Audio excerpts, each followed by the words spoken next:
미국에는 일반인이 아는 헌법 외에 1871년 미국 의회가 비밀리에 바티칸 교황청과 체결한 계약서에 따른 제2의 헌법이 존재한다는 사실을 아시나요?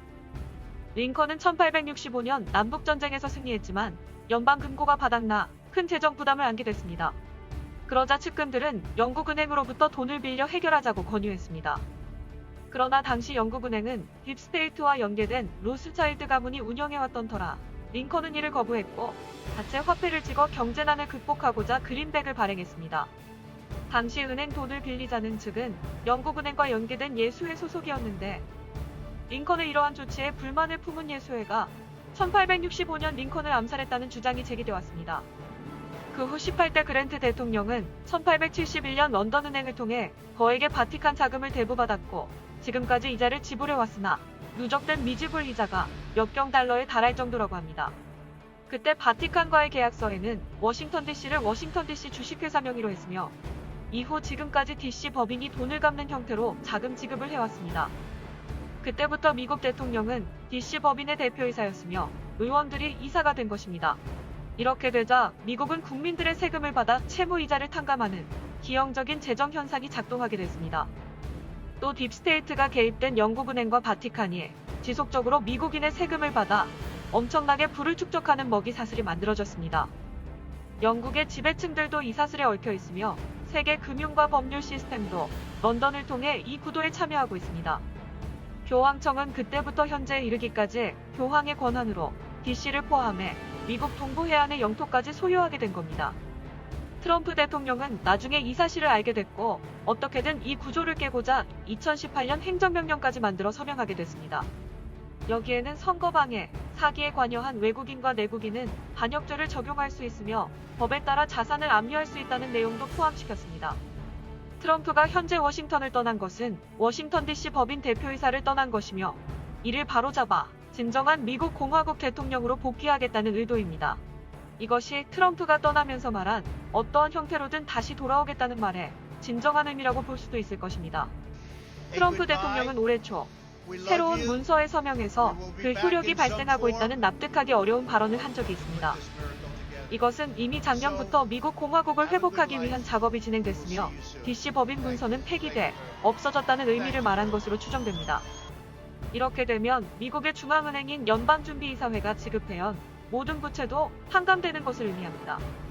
모든 부채는 파산된 DC 법인과 함께 날아가 버리며 새로운 미국 공화국은 부채가 제로가 되는 것입니다. 현재 이러한 형태의 법인 방식으로 운영된 도시국가가 3곳이 있는데 워싱턴 DC를 포함해 영국 런던 그리고 바티칸 3곳이 그렇습니다.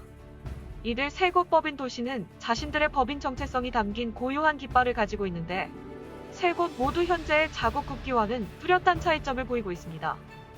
바티칸 깃발은 기존 바티칸 국기와는 전혀 다른 모양이며 붉은 띠도 있습니다.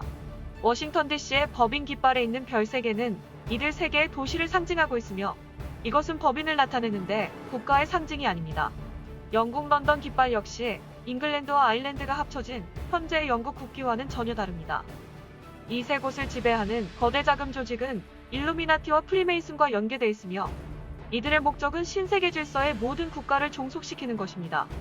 바티칸과 독일, 이탈리아, 중국 등은 미국 대선 기간 부정에 가담한 혐의가 드러났으며 이들 국가들은 이러한 비리가 노출돼 심한 홍역을 치르고 있습니다. 그들은 이제 미국의 적이 됐고 그들의 자산은 압수될 수 있습니다. 군대는 모든 사람들이 선거 사기에 눈을 돌리고 있는 동안 이 거대 세력을 무너뜨리는 작업을 진행해왔습니다. 부정선거 조사 과정에서 이탈리아 정부가 미국 대선에 개입한 정황이 드러나자 미군은 트럼프 지시에 의해 바티칸 수색에 나섰으며 지난 6일 바티칸시가 블랙아웃되고 교황이 체포됐다는 소문이 나온 것도 이를 뒷받침하고 있습니다. 또 최근 세계 여러 나라의 정부 수반과 내각 인사들이 갑자기 중도하차하고 로스차일드 가문의 사람이 사망한 경우도 이번 부정선거와 연관돼 있다는 주장도 있습니다. 이러한 사실들이 맞다면 트럼프는 아직도 작전을 진행 중이며 떠날 때 말한 최고의 순간은 아직 오지 않았다는 의미가 어느 정도 이해가 될 수 있을 것 같습니다. 이번에 부정선거로 취임식까지 한 바이든 정부는 부채로 압류 위기에 있는 빈털터리 미국을 훔치기 위해 헛고생을 한 것이 됩니다. 이들은 최근 트럼프가 추진해온 이러한 과정들을 다 알게 됐으며 바이든이 지난 19일 고향 델라웨어를 떠나면서 죽음까지 언급하며 눈물을 흘릴 정도로 최근 이들 세력의 표정은 급격하게 어두워져 있습니다.